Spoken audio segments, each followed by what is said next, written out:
Good evening everyone, good evening, good evening, good evening. जैसा कि आप सभी लोग जानते हो कि हम सभी लोग क्लास टेंथ के लिए मैथ्स का पहला चैप्टर पढ़ रहे थे। और हमने पहले चैप्टर के अंदर इस्तेमाल होने वाले सारे बेसिक कंसेप्ट पढ़ लिए थे। ठीक है, सारे बेसिक कंसेप्ट पढ़ लिए थे। और आज की इस क्लास के अंदर हम लोग डिस्कस करेंगे चैप्टर नंबर 1 के एनसीईआरटी की बुक के क्वेश्चंस। ठीक है, आज हम लोग स्टार्ट करेंगे एनसीईआरटी के बुक के क्वेश्चंस। तो चलिए स्टार्ट करते हैं। देखिए, सबसे पहले हम लोग एग्जाम्पल से स्टार्ट करेंगे। देखिए, यहाँ पर आपके पास में ये दूसरा एग्जाम्पल है।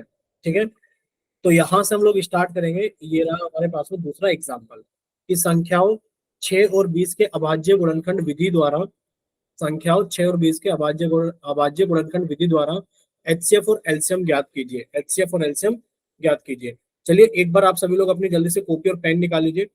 सभी बच्चे एक बार जल्दी से कॉपी और पेन निकालेंगे।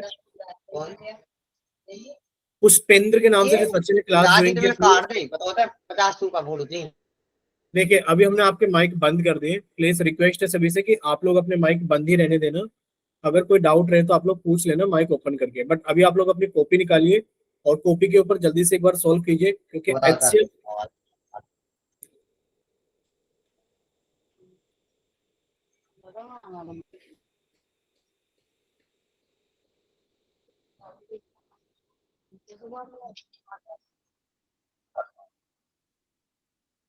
देखिए अभी आप लोग अपना माइक तो ओपन नहीं कर पाओगे, क्योंकि पुष्पेंद्र नाम के नाम से जिस बच्चे ने क्लास ज्वाइन की है वो इस चीज को समझ नहीं रहे हैं कि आपको भी जगह अपना माइक ओपन नहीं करना है। ठीक है, तो इस तरीके की हरकतों की वजह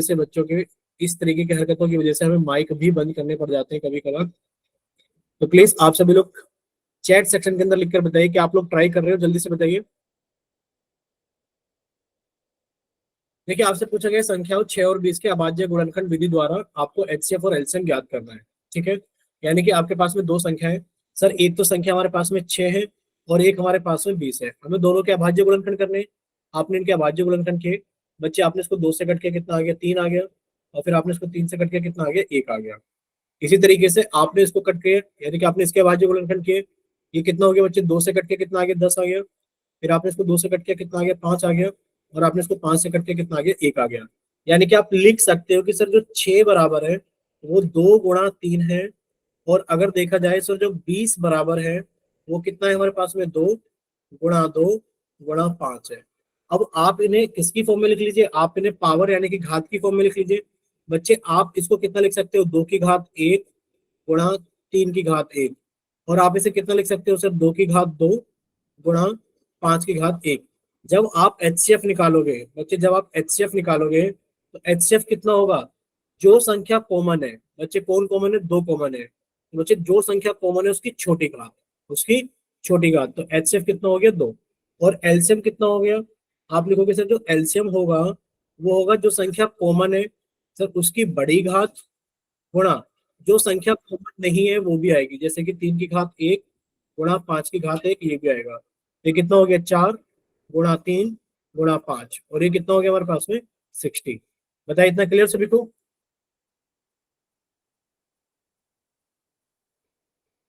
ठीक है, तो आपको अपने नोट्स के अंदर लिख लेना है। क्या लिख लेना है? कि अगर आपको एचसीएफ निकालना है, देखो आप हेडिंग डाल लेना पहले। ये एनसीईआरटी की एक्सरसाइज 1.1 है। आप लिख लेना अपने नोट्स के ऊपर सबसे पहले कि सर ये एनसीईआरटी की एक्सरसाइज 1.1 है और ये एग्जाम्पल नंबर 2 है। क्या है हमारे पास में? Example number 2।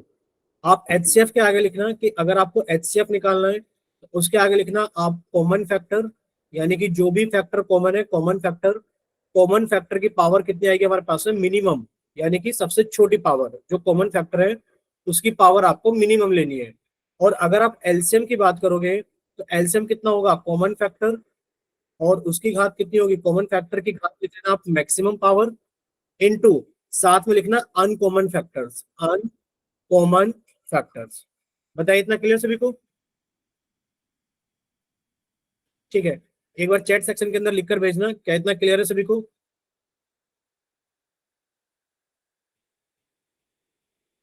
ठीक, तो ठीक है। नेक्स्ट देखिए एग्जांपल नंबर 3।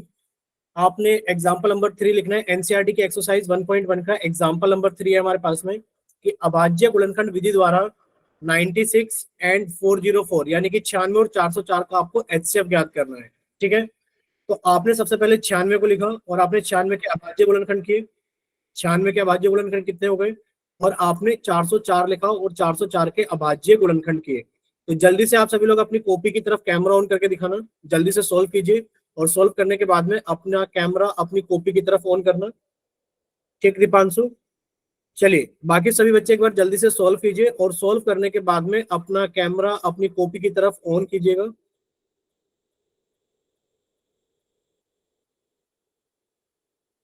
चलिए जिस भी बच्चे का सॉल्व हो जाए वो एक बार जल्दी से सॉल्व करने के बाद में अपना कैमरा अपनी कॉपी की तरफ ऑन करना।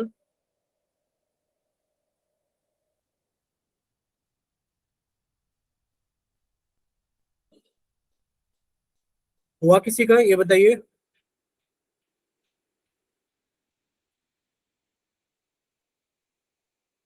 जल्दी से सॉल्व कीजिए, और सॉल्व करने के बाद में अपना कैमरा अपनी कॉपी की तरफ ऑन कीजिएगा।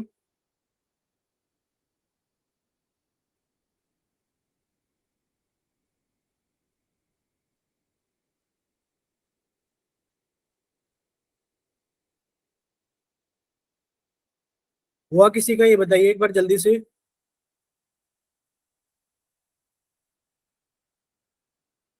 आप लोग माइक ओपन करके भी बता सकते हो गया किसी का या नहीं हुआ।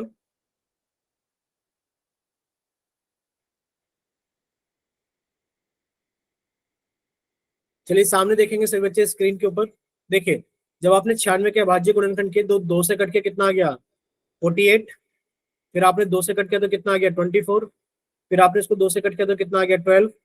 और फिर आपने इसको दो से कट किया तो कितना आ गया आपके पास में, 6। दो से कट किया तो कितना आ गया हमारे पास में, 3। और 3 से कट किया तो कितना आ गया हमारे पास में, 1। इसी तरीके से 404, यानी कि 404 को कट करोगे दो से तो कितना आ गया, पहली बार में 202। फिर आपने इसको दो से कट किया तो कितना आ गया हमारे पास में, 101। अब आपको पता है कि 101 एक अभाज्य संख्या है, यानी कि 101 से ही कटेगी। अब आप लिख सकते हो कि 96 के जो अभाज्य गुणनखंड है वो कितने हैं, 1, 2, 3, 4, 5, यानी कि 2 की पावर 5 इंटू 3 की पावर 1। और अगर आप 404 के फैक्टर्स लिखोगे तो कितने हो जाएंगे, 2 की पावर 2 गुणा 101 की पावर 1। आपसे एचसीएफ पूछा जा रहा है, तो एचसीएफ कितना हो गया। एचसीएफ के अंदर आप लोगों ने नोट किया था जो संख्या कॉमन होगी, दो कॉमन है तो इसकी छोटी पावर कितनी है इसकी, आप देख पा रहे हैं यहाँ पर 5 है और यहाँ पर 2 है, तो छोटी पावर कितनी होगी, 2। एचसीएफ कितना हो गया, 2 की पावर 2, और ये कितना हो गया हमारे पास में, 4। बोले इतना क्लियर सभी को। Yes sir. Yes sir. ठीक है, और यस अगर सर। इसको एलसीएम भी निकालना है तो एलसीएम कैसे निकालोगे।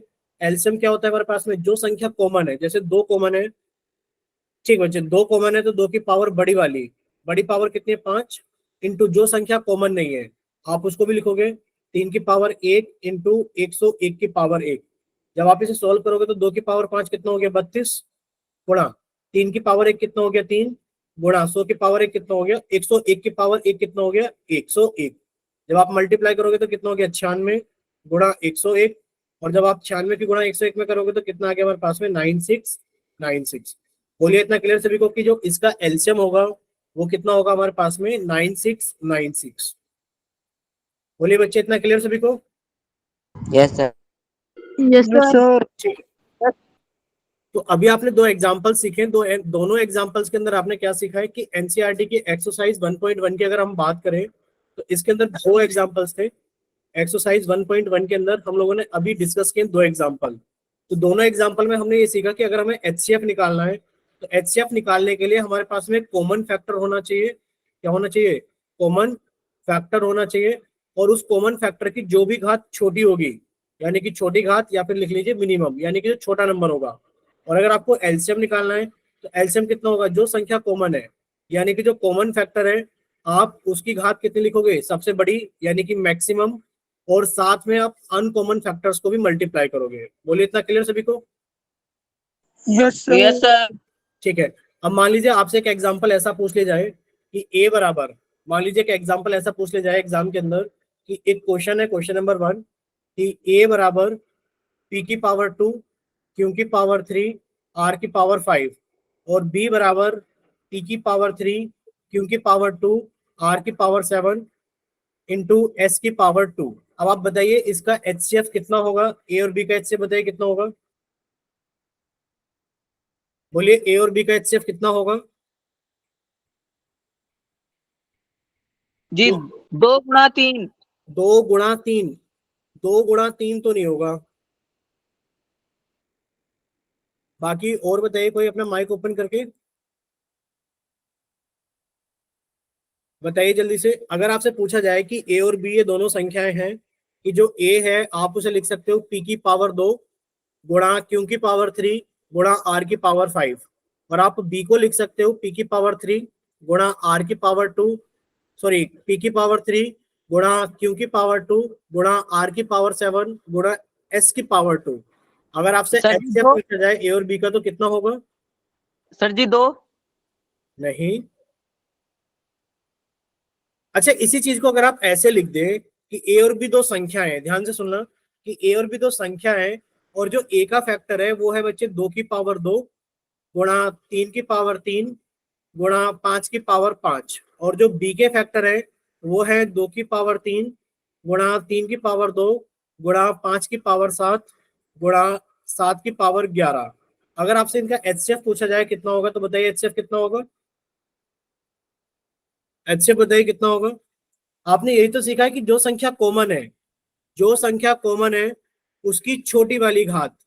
सर जो संख्या कॉमन है उसकी छोटी वाली घात, जो संख्या कॉमन है उसकी छोटी वाली घात, और जो संख्या कॉमन नहीं है आप उसको नहीं लोगे। यही सीखा है ना आपने एचसीएफ के अंदर? Yes sir. तो अगर आपसे ए और बी का एचसीएफ पूछा जा रहा है तो बच्चे ए और बी का एचसीएफ कितना हो जाएगा?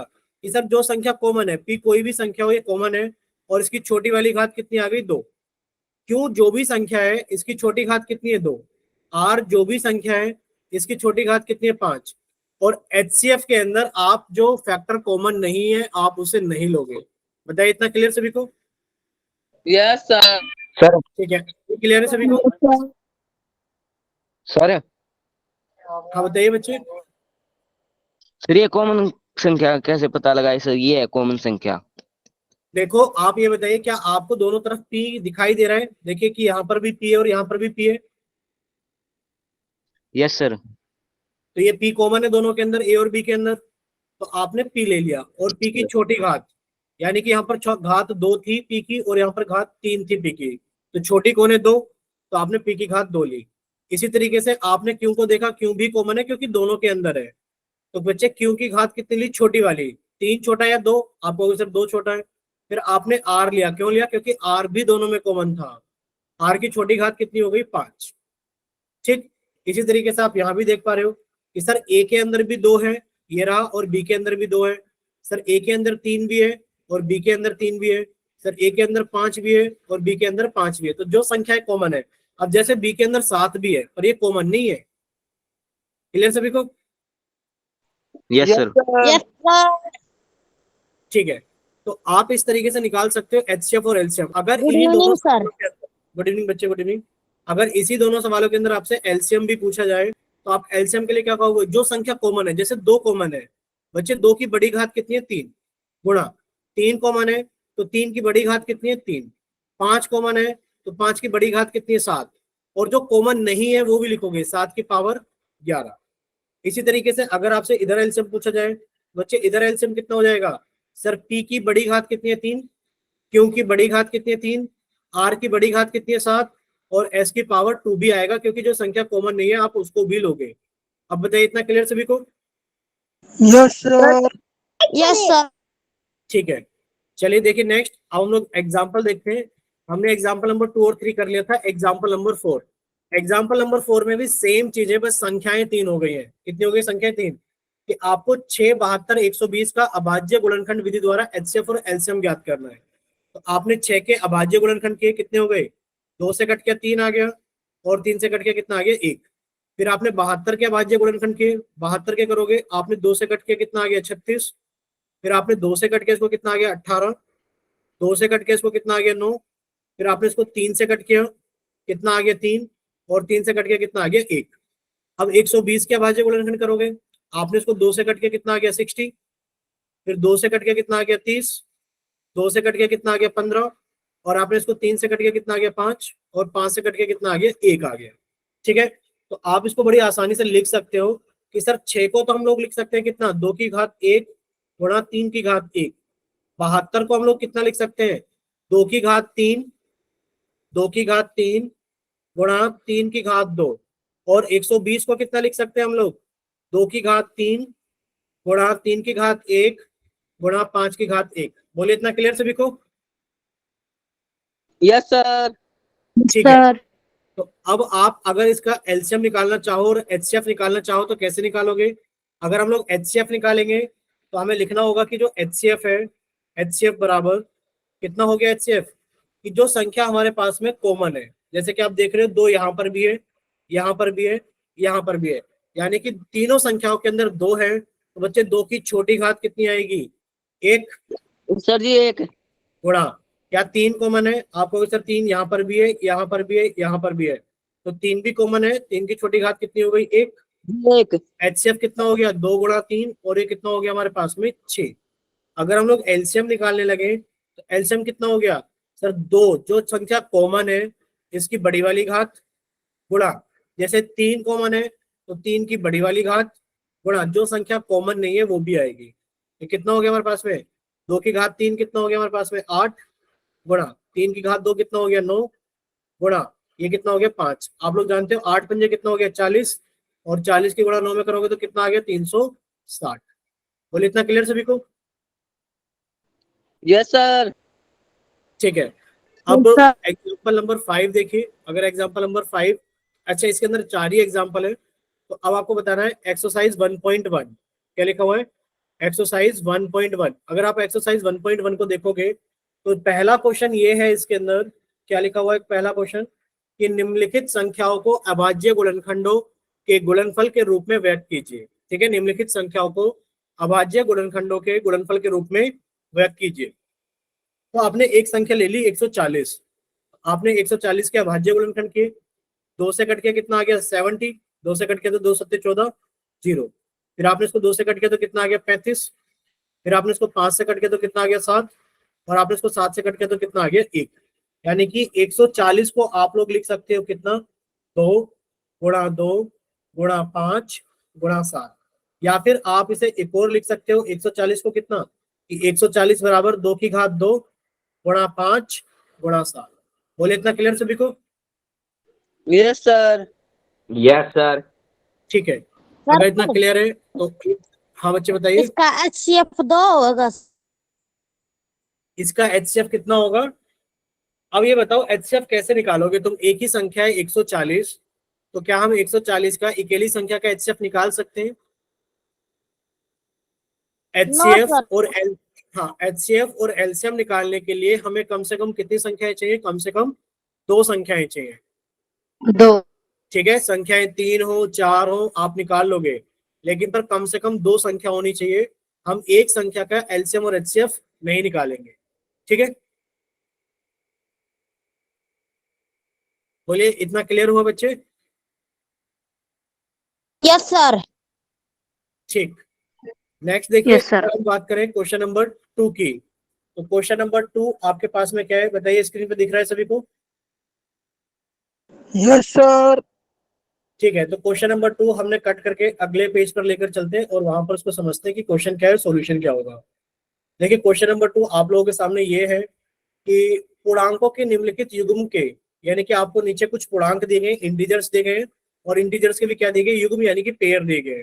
तो आपसे पूछा गया कि आप पूर्णांकों के निम्नलिखित युग्म के एचसीएफ और एलसीएम ज्ञात कीजिए, कि आपको इनका एचसीएफ और एलसीएम निकालना है, तथा इसकी जांच कीजिए कि 2 संख्याओं का गुणनफल बराबर एचसीएफ इंटू एलसीएम है। यानी कि आपको 2 संख्याएं दे रखी है, एक है 26 और एक है 91। आपसे पूछा गया कि आप इनका एचसीएफ और एलसीएम निकालिए। तो पहले इनका एचसीएफ और एलसीएम निकाल लेते हैं। आपने 26 लिखा, तो 26 को 2 से कट के कितना आ गया हमारे पास में 13 आ गया। फिर आपने 13 को 13 से कट के कितना आ गया 1।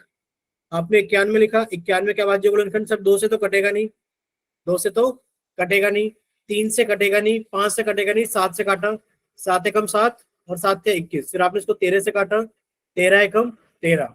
यानी कि आप इसको बड़ी आसानी से लिख सकते हो कि जो एचसीएफ होगा, सॉरी सबसे पहले आप लिखेंगे इसको 26 बराबर, यानी कि 26 बराबर कितना हो गया 2 गुणा 13, और 91 बराबर कितना हो गया 7 गुणा 13। अगर आप इनका HCF निकालोगे तो बच्चे HCF कितना हो गया सर, इनका HCF हो गया हमारे पास में 13। बोलिए इतना क्लियर सभी को, क्योंकि जो संख्या कॉमन है उसकी घात भी सबसे छोटी घात कितनी है, 1 है। ठीक, पहले यहां तक बताइए इतना क्लियर सभी को कि इनका HCF कितना हो गया, 13 हो गया। सर ठीक है, यानी कि अगर हमें HCF पता लगे, अगर आप LCM निकालोगे तो बच्चे बताइए LCM कितना हो गया सर, LCM हो गया जो संख्या कॉमन है उसे आप एक बार लिख लो, जैसे 13 कॉमन है तो आपने इसको एक बार लिख लिया, और जो संख्या कॉमन नहीं है जैसे 2 कॉमन नहीं है और 7 कॉमन नहीं है, ठीक है, तो आपने इनको भी लिख लिया। अब देखिए एलसीएम कितना आ गया हमारे पास में सर, एलसीएम आ गया हमारे पास में, ये रहा एलसीएम, कितना एलसीएम 13 गुणा 2 गुणा 7, कितना है 13 गुणा 2 गुणा 7, बस आपको इतना ही लिखना है। अब आपको इसको मल्टीप्लाई करके सोल्व नहीं करना है, ठीक है। अब आपसे ये चेक करने के लिए बोला गया था, हाँ बोलिए बोलिए, अच्छा ये बताओ इतना क्लियर है सभी को? Yes sir. सर ठीक है, तो आपने इसका क्या निकाल लिया, इसका HCF और LCM निकाल लिया कि हमारे पास में दो संख्याएं 26 और 91, और इनका जो HCF है वो कितना है हमारे पास में सर 13 है, और जो LCM है वो कितना है हमारे पास में, वो 13 गुणा 2 गुणा 7 है। ठीक है, हमने मल्टीप्लाई नहीं किया। आपको ये भी चीज की जांच करनी है कि जो संख्याओं का गुणनफल है वो क्या HCF इंटू LCM के बराबर है। अब देखो संख्याओं का गुणनफल कितना है, संख्याओं का गुणनफल है, यानी कि अगर आप पहली संख्या को दूसरी संख्या के साथ गुणा करोगे तो कितना आ गया 26 गुणा 91, यही तो आ गया दोनों संख्याओं का गुणनफल। अब आप देखिए LCM और HCF का गुणनफल कितना होगा, अगर आप HCF को मल्टीप्लाई कर दोगे LCM के साथ में तो आपने लिखा 13 तो HCF है, और LCM कितना है 13 गुणा 2 गुणा 7। आपने 13 इन जब सभी को गुणा करोगे आपस में, जब आप इन सभी को आपस में गुणा करोगे तो कितना आएगा, देखिए गुणा करने पर आएगा कि सर 13 दूनी कितना होता है 26, और 26 की गुणा आपने कितने कर ली 13 गुणा 7 91 में। तो बच्चे यही दोनों संख्याओं का गुणनफल है। देखो N1 इंटू N2 कितना है 26 इंटू 91, यानी कि इन दोनों संख्याओं का जो गुणनफल है वही गुणनफल किसका है, LCM इंटू HCF का है। बताइए इतना क्लियर सभी को? Yes sir. ठीक है, तो आप कह सकते हो यहाँ से क्या चीज, कि दोनों संख्याओं का जो गुणनफल है, यानी कि अगर आप पहली संख्या का गुणनफल करोगे दूसरी संख्या के यस साथ में, सर। तो दो संख्याओं का जो गुणनफल आएगा वो बराबर आएगा HCF इंटू LCM के। ठीक है, अच्छा एक चीज और लिखिए अपने साथ में नोट बना करके, स्टार लगा के लिख लेना नोट।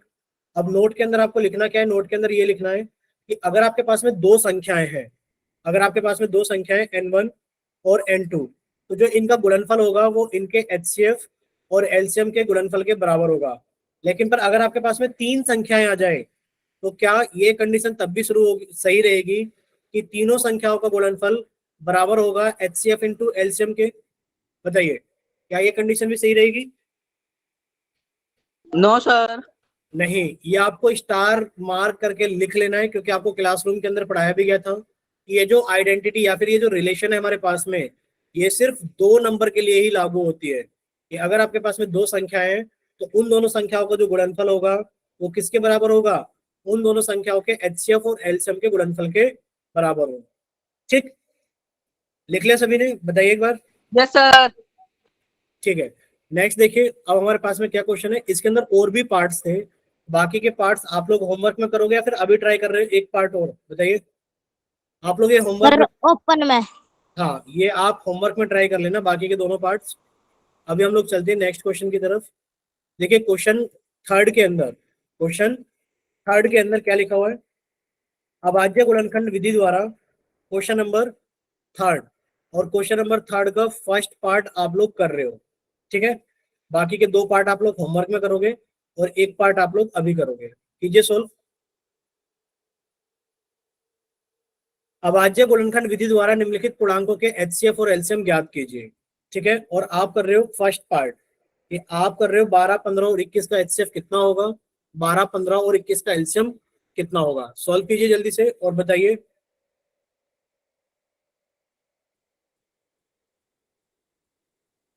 जिसका सोल्व हो जाए प्लीज वो एक बार बताना कैमरा ऑन करके कि हाँ सोल्व हो गया है।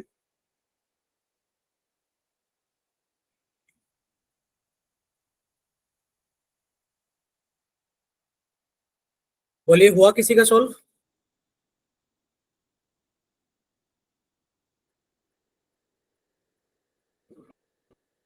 एलसीएम बताना सर।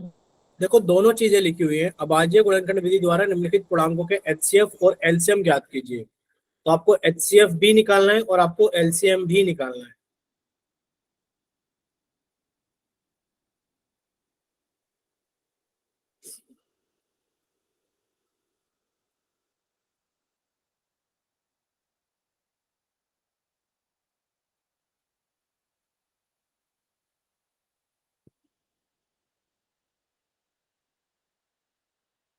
जब किसी बच्चे का सॉल्व हो जाए तो बताना, एक बार कैमरा ऑन करके अपनी कॉपी दिखाना। सर जी मेरा हो गया। कीजिए कैमरा ऑन कॉपी की तरफ।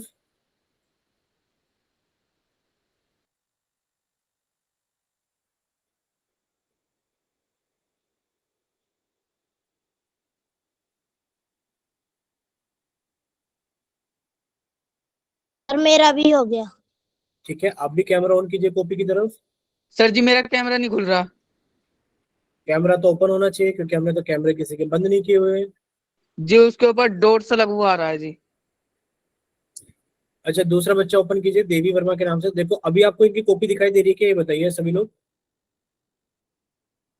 बोलिए, क्या कॉपी दिखाई दे रही है आपको? Yes sir. Yes sir. ठीक है, आप एक बार फोकस करना, आपने ये क्या डिजाइन बना रखा है कॉपी के ऊपर, मल्टीप्लाई कर रखा है। बच्चे आंसर तो शायद सही नहीं आ रहा है। गुणनखंड दिखाओ, कहां पर किए थे आपने?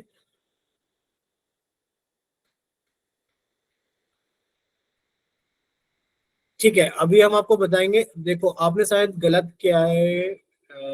ठीक है, गुणनखंड तो सही किए, बट आपने शायद सही से फैक्टर कॉमन नहीं निकाले। अभी एक बार चेक करना, आंसर शायद सही नहीं था आपका। मे भी शायद सही था। ठीक है, इतना क्लियर दिख नहीं रहा था। देखिए अभी आपको ये बताइए, कॉपी दिख रही है क्या अजय कुमार के नाम से? बच्चे कैमरा ऑन करना, अजय कुमार के नाम से। ठीक है, दिख रही है क्या सभी को अजय कुमार के नाम से copy? No sir. No sir. अब बताइए, अब बताइए अभी दिख रही है? No sir. No sir. No sir. नहीं दिखी इनकी कॉपी। और अभी? No sir. No sir. इनकी कॉपी क्यों नहीं दिख रही है आप लोगों को, जबकि हमने पिन की हुई है?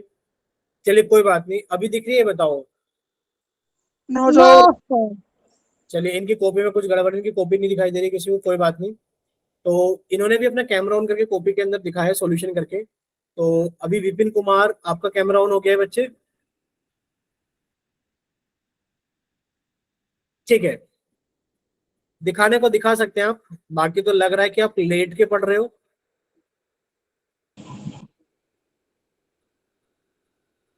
चलिए ठीक है, ठीक है, ठीक है, ठीक है, अभी कैमरा बंद कर लीजिए सभी लोग, समझिए। और प्लीज बैठ के पढ़ा करो, ये लेट के पढ़ने का टाइम थोड़ी नहीं होता है खाट पे लेटे हो आराम से। देखिए, आपसे पूछा जा रहा है 12, 15 और 21 के एचसीएफ और एलसीएम बताइए। आप 12 को अगर प्राइम फैक्टर यानी कि भाज्य गुणनखंड करोगे तो कितना आ गया सर? 2 से कट किया 6 आ गया, 2 से कट किया 3 आ गया, और 3 से कट किया कितना आ गया? 1 आ गया। फिर आपने 15 के प्राइम फैक्टर किया भाज्य गुणनखंड, आपने 3 से कट किया कितना आ गया? 5 आ गया। 5 से कट किया कितना आ गया? 1 आ गया। ठीक है, 5 से कट किया आपने कितना आ गया? आपके पास में 1 आ गया। आपने 21 के प्राइम फैक्टर किया भाज्य गुणनखंड, 3 से कट किया कितना आ गया? 7, और 7 से कट किया कितना आ गया? 1। यानी कि अगर आप देखोगे तो आप इन्हें लिख सकते हो कि सर 12 बराबर कितना है?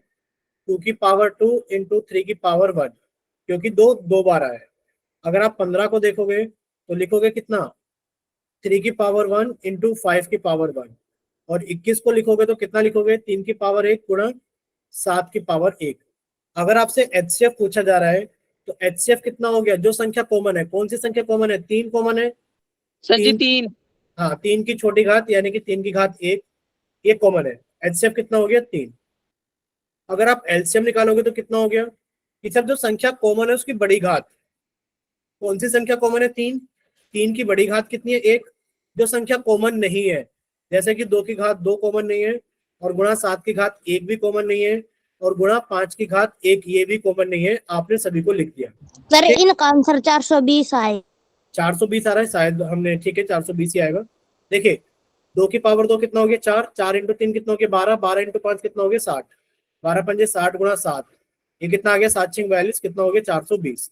ठीक है, शायद आपका 420 ही था कॉपी के अंदर। सर मेरा आंसर ठीक है। ठीक ठीक ठीक। जी मेरा भी ठीक है।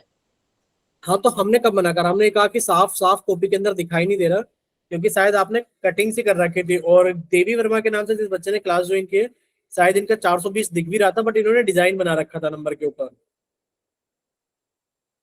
ठीक है, चलिए इतना क्लियर सभी को। Yes sir. बाकी के दो इसके अंदर जो सर पार्ट। सर हाँ बच्चे। सर ये देवी वर्मा के नाम से कौन है, देवी राम के नाम से। हाँ हाँ, सॉरी सॉरी सॉरी, देवी राम के नाम से। ठीक है, देखिए यहाँ पर दो पार्ट्स और हैं, ये आपको होमवर्क में सॉल्व करने हैं। ये दोनों पार्ट्स जो हैं ये आपको होमवर्क में सॉल्व करने हैं। ठीक है, चलिए नेक्स्ट देखिए।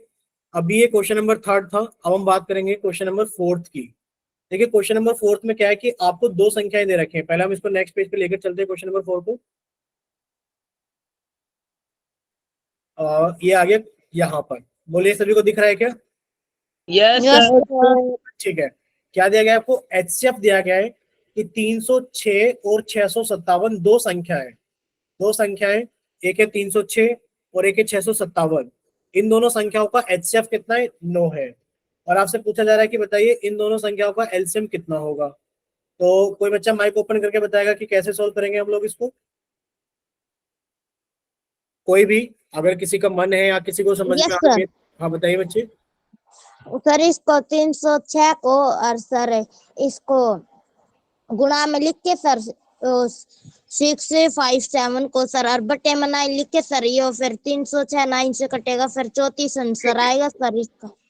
ठीक है, यानी कि आपको इतना पता है कि आपने एक आइडेंटिटी या फिर एक फॉर्मूला भी याद किया था कि दो संख्याओं का गुणनफल, अगर हमारे पास में दो संख्या है तो इन दोनों संख्याओं का गुणनफल किसके बराबर होगा? इन दोनों संख्याओं का गुणनफल बराबर होगा इन दोनों संख्याओं का एचसीएफ इंटू इन दोनों संख्याओं का एलसीएम। ये पढ़ा था अभी आपने। तो आपको दोनों संख्या पता है, बिल्कुल पता है कि सर एक संख्या 306 है, एक कितनी है 657। तो आपने एक संख्या लिखी 306 गुणा एक संख्या लिखी आपने 657, और इन दोनों संख्याओं का गुणनफल कितना हो गया? HCF into LCM. एचसीएफ कितना? 9 इंटू एलसीएम आप लोगों को निकालना है। अब ये ऐसे सॉल्व करना है कि हमें एलसीएम निकालना है। बच्चे आपने एलसीएम को तो इधर ही रहने दिया, बराबर कितना लिखा हुआ है? 306 गुणा 657। अब देखिए यहाँ पर 9 गुणा में लिखा हुआ है, तो इधर आके 9 क्या कर देगा? भाग कर देगा। जब 9 इधर आके भाग करेगा, अब आप इसको सॉल्व कर लीजिए। जब आप इसको सॉल्व करोगे तो आपने 9 से कट के इसको 9 सत्ते 63, बचा कितना? 2 7 9 या 27। यानी कि जो एलसीएम हमारे पास में आ गया है वो आ गया है 306 गुणा 73। और 306 की गुणा अगर 73 में करोगे तो बताओ कितना आंसर आएगा आपका? शायद 22338 आएगा। चेक करो एक बार कितना आ रहा है 376 की गुणा 306 की गुणा 73 में करके। चेक कीजिए सभी लोग एक बार, बोलिए किसी ने गुणा की 306 की? 73 के साथ अगर गुणा करोगे तो कितना आएगा?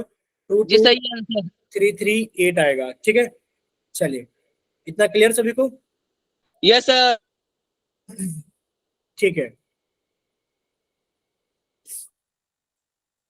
देखिए नेक्स्ट, अब क्वेश्चन नंबर 5 की तरफ चलते हैं। क्वेश्चन नंबर 5 ये रहा आप लोगों के सामने, और क्वेश्चन नंबर 5 में पूछा जा रहा है आपसे कि जांच कीजिए। देखिए क्या क्वेश्चन नंबर 5 आप सभी को दिखा नए पेज के ऊपर? Yes sir. Yes sir. चलिए इसको पढ़िए और बताइए, इसको कौन बताएगा बच्चा सॉल्व करके? जांच कीजिए कि यह किसी प्राकृतिक संख्या n के लिए संख्या 6 n अंक 0 पर समान हो सकती है। एक तो ये देखो यहाँ पर क्या आएगा? समाप्त हो सकती है। और इसको 6n नहीं पढ़ेंगे, इसको क्या लिखेंगे? 6 की घात n। क्या पढ़ेंगे इसको? 6 की घात n। n। ठीक है, और n के बारे में क्या बताया गया आपको? n के बारे में बताया गया कि n क्या है?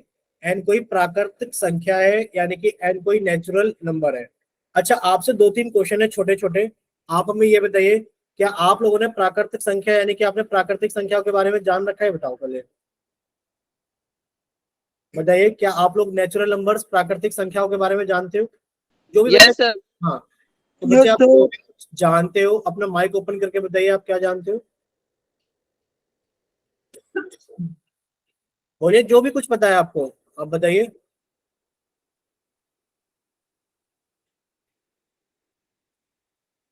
देखिए अगर हम बात करें प्राकृतिक संख्या यानी कि प्राकृतिक संख्याओं की, तो सबसे पहले हमें ये पता होना चाहिए कि मान लीजिए क्लास के अंदर किसी बच्चे को खड़ा कर दिया जाए, मान लो आप में से किसी एक बच्चे को क्लास के अंदर खड़ा कर दिया जाए और पूछा जाए बताइए कि आज क्लास के अंदर कितने बच्चे आए हैं, तो आप कैसे काउंट करना शुरू करोगे, ये बताओ। सर जी 1 2 3 4 5। ठीक है, इस जैसे तरीके से काउंट करोगे, 1 2 3 4 5 इस तरीके से। ठीक है, यानी कि जो प्राकृतिक संख्याएं होती हैं आप उन्हें गिनने के लिए इस्तेमाल करते हो। ठीक है, गिनने के लिए इस्तेमाल करते हो। Yes, sir. तो आपको एक चीज ये रखनी है, याद रखनी है कि जो प्राकृतिक संख्याएं होती हैं इनके समूह को हम लोग एन से रिप्रेजेंट करते हैं, यानी कि एन से दर्शाते हैं। और जो प्राकृतिक संख्या होती है वो 1 2 3 4 इस तरीके की संख्या प्राकृतिक संख्या कहलाती है, और ये अनंत तक चलती रहती है, कभी खत्म नहीं होती।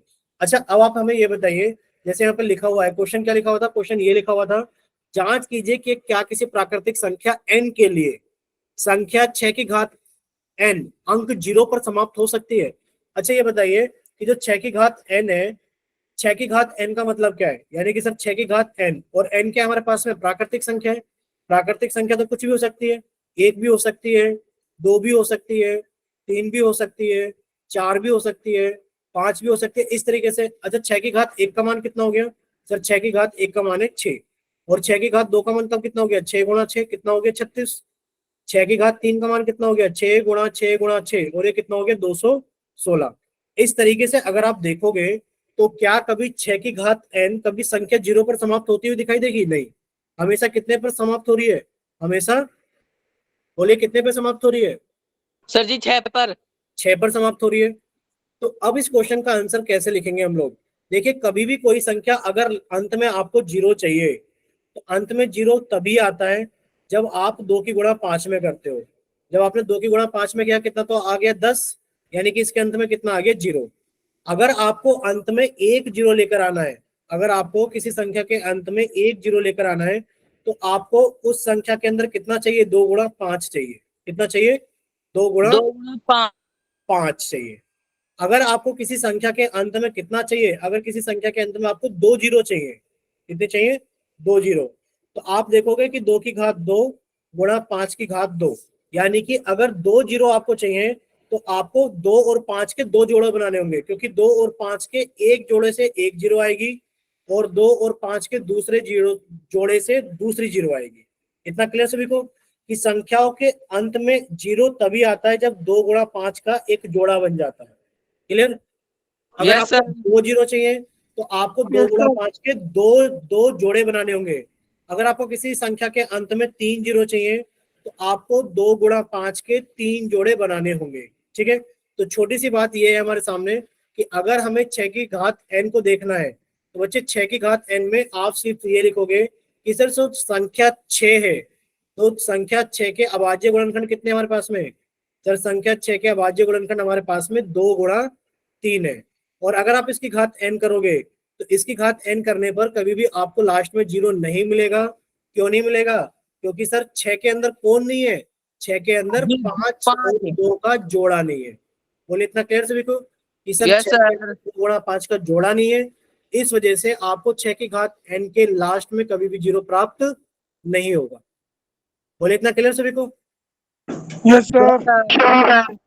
Yes, sir. ठीक है। अब देखिए क्वेश्चन नंबर 6, देखिए क्वेश्चन नंबर 6 क्या है, ये भी एक्सरसाइज 1.1 का क्वेश्चन नंबर 6 है, एनसीईआरटी की एक्सरसाइज 1.1, और ये हमारे पास में क्वेश्चन नंबर 6। अब क्वेश्चन नंबर 6 को कोई बच्चा अपना रेड लगाइए, जरा जल्दी से रेड लगाइए, रीडिंग लगाओ आप इसकी। व्यक्त कीजिए कि 7 गुणा 11 गुणा सुनो 13 सुनो प्लस सुनो सुनो सुनो सुनो, व्यक्त नहीं, व्याख्या कीजिए कि 7 गुणा 11 गुणा 13 प्लस 13 और 7 गुणा 6 गुणा 5 गुणा 4 गुणा 3 गुणा 2 गुणा 1 प्लस 5 भाज्य संख्याओं क्यों है। भाज्य संख्याएं क्यों है। ठीक है, अब यहाँ पर एक शब्द आ गया आपके सामने, क्या आ गया, भाज्य, क्या आ गया, भाज्य संख्याएं। अब कोई बच्चा अपना माइक ओपन करके ये बताओ कि भाज्य संख्याएं क्या होती है। जो भी आपको पता है भाज्य संख्याओं के बारे में बताइए। अच्छा ये बताओ, आपने अभाज्य संख्या का नाम सुना है कभी? Yes sir. चलो Yes, अभाज्य संख्या के बारे में बता दो। जी सर जी, जो जो ऐसी संख्या जो अपने आप से और एक से भाज्य हो, अभाज्य हो। मतलब भाज्य हो अभाज्य हो? जी अभाज्य है। अभाज्य, यानी कि आप अभाज्य संख्या की एक ऐसी परिभाषा बता रहे हो कि सर अभाज्य संख्याएं ऐसी संख्याएं होती हैं जो एक से कटे या अपने आप से कटे। ठीक है, यानी कि वो सिर्फ दो ही संख्याओं से भाग होती है, या तो एक से भाग होगी या अपने आप से भाग होगी। एग्जाम्पल बताइए।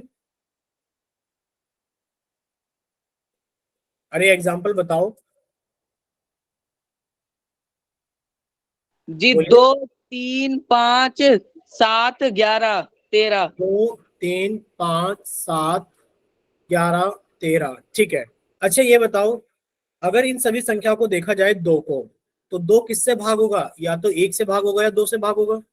तीन किससे भाग होगा? या तो एक से भाग होगा या तीन से भाग होगा। पांच किससे भाग होगा? या तो एक से भाग होगा या पांच से भाग होगा। सात किससे भाग होगा? या तो एक से भाग होगा या फिर सात से भाग होगा। 11 किससे भाग होगा? एक से भाग होगा या फिर 11 से भाग होगा।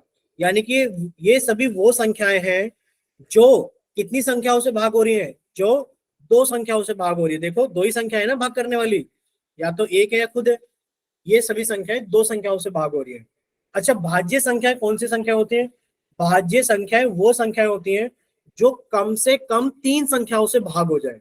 जो कम से कम तीन संख्याओं से भाग हो जाए।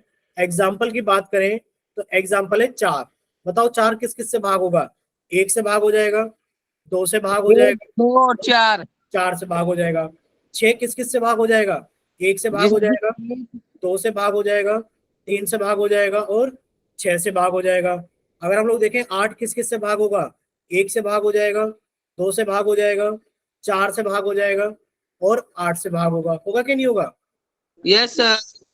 तो ये सभी संख्याएं कैसी संख्याएं हैं? जैसे कि आप 10 को देखो तो 10 किससे भाग होगा? एक से हो जाएगा, दो से हो जाएगा, पांच से हो जाएगा, 10 से हो जाएगा। यानी कि ये सभी वो संख्याएं हैं जो कम से कम तीन संख्याओं से भाग हो रही है। हो सकता है चार संख्याओं से भाग हो जाए, हो सकता है पांच संख्याओं से भाग हो जाए।